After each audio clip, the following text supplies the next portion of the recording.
Hey everybody, welcome to Basically the Best. This is Matthew Wallace Wilden here with Joseph Bono. Howdy, folks. We are jumping into the queue. There's already somebody hanging out here, so we'll see if we can give them a similar drubbing. Yeah, Or luck sack our way through it. That's fine too. and I generally prefer to luck sack my way through. We lost the dice roll. This is our first dice roll that we've lost on camera, Yeah, so that's kind of shameful. Don't click yes.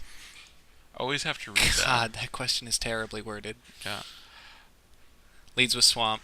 It's gonna get bog writhed here. yeah. So, we are 2-0 now, so I hope we win this one, continue our on-camera winning streak. Yeah, so and technically we're 3-0. We had some technical problems with our recording earlier today, which was one that we won. But All right. we're gonna get there. So this is a 1-1 with a useless ability. Yeah, So that's fine. I'm always happy when my opponent is on the play and makes a 2-drop. Some people like to do that because they want to Yeah, try there to you hit go. like a mana guy. But the odds of doing that aren't that great. There's like a 3% chance that you're gonna hit a mana guy. And when you don't, it means that you have to miss a future drop. And generally, like the bigger the drop, the more powerful the creatures are. So I'm happy enough with that. Our old friend Bull Aurochs is back. Yeah, he's gonna get to trade. Well, actually, he's not even gonna get to trade. The Kemba is actually pretty good in this format just because she's got a big butt. She's a 2/4. Her ability isn't relevant because there isn't any equipment in the format. But now we can't attack him with our Bull Aurochs. So we're just gonna go ahead and hit our 3-drop. We get Corrupting Listed. It's a 2/2, and the interesting thing about the Licids is you can turn them into creature enchantments. This one gives Fear, so potentially down the line we can get in for a lot of damage with some big guy. But I think if he attacks him with Kemba, we're likely to just go ahead and trade off our Corrupting Licid for Kemba. At this point in the game, like she's gonna keep us from getting in, and she's gonna invalidate some of our later drops until we get something with 4 power.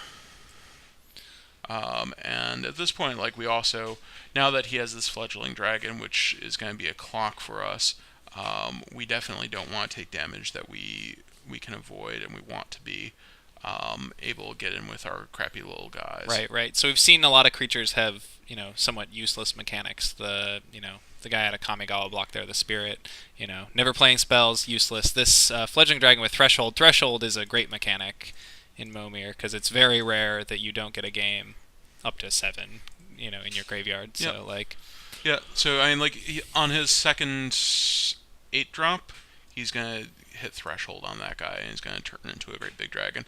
So we just traded our Licid for his guy, which is fine, and like we may even attack with the Bull Aurochs here, just to get the trading going on. But let's see what our 4-drop looks like. God Toucher, it has a semi-relevant ability for later. She can help us in combat when we have big guys. But like I said, at this point, we want to be trading off guys. We want to be getting in as much damage as we can because he's got a clock on us, and we want to hope that he doesn't hit very impressive 5 and 6 drops, and that we can get our God Toucher in for damage, or get our future drops in. Because this dragon is going to do some work.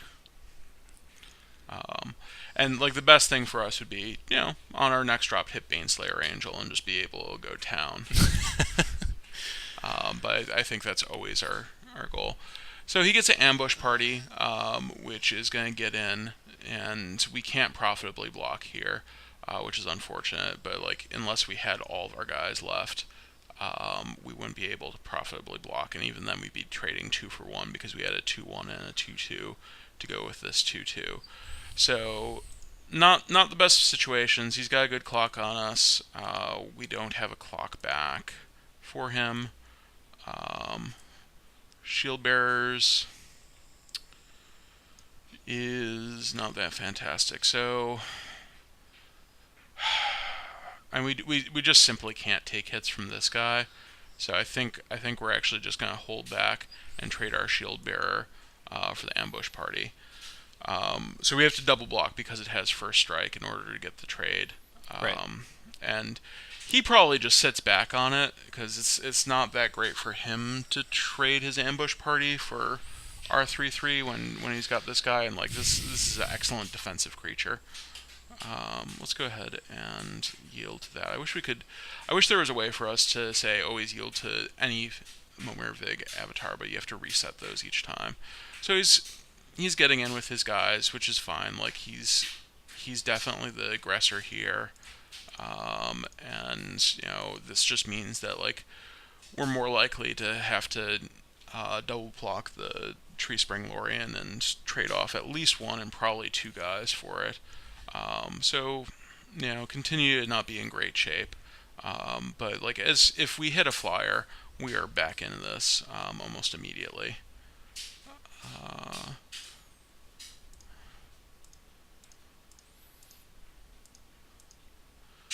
So let's go ahead and do that. Oh, and we do. So Curse of the Purger, like all the invasion dragons are just disgusting. And this one, what does he do? He has a useless triggered ability. So when you deal damage with him, you can pay 3 mana, a black and 2. Choose a color, and your opponent discards all cards of that color. Our opponent doesn't have any colored cards in his hand, so that's not a useful ability. But just the fact that he's a 6/6 flyer is awesome. So Mirror Battlesphere is a little bit rough for us. It's not that bad.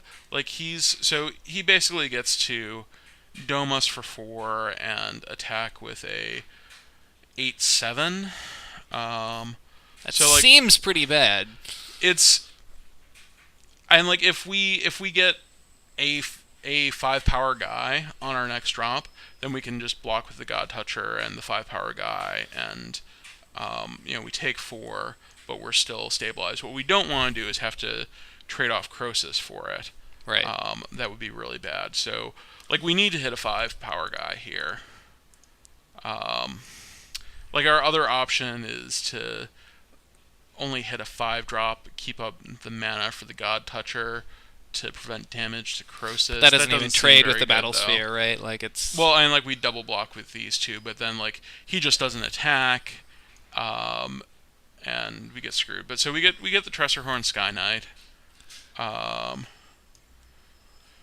So at this point, oh my God, he's gonna hit Threshold next turn. Yep. We're trying to decide whether we want to get in with Croesus. I think at this point we don't, because we don't want to trade hits with him being able to get the 4 damage in from the Battlesphere. We're going to be hitting 8 drops, which means that we're going to pull ahead in card quality at some point. And so I think at this point we want to stabilize and conserve our life total and let our better cards get us there. So he continues to have some pressure for us with this Lone Dragger Giant, and we need to continue to hit good guys, but like we don't need amazing guys. And this is actually fine for us. He gets his 4 damage in, but we get to just get this trade done, and over with. And like he's got a good clock on. He's definitely ahead. So next turn, assuming we have something that trades with Lone Dragger, he attacks with the Dragger, the 4 Mirror. It looks like we're about to get Alpha Striked here.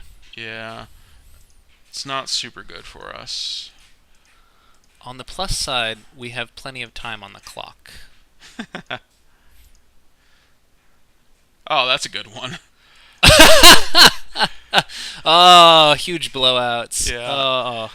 So Platinum Empyrean mean well, you can read it. Your life total can't change. He's at 8/8.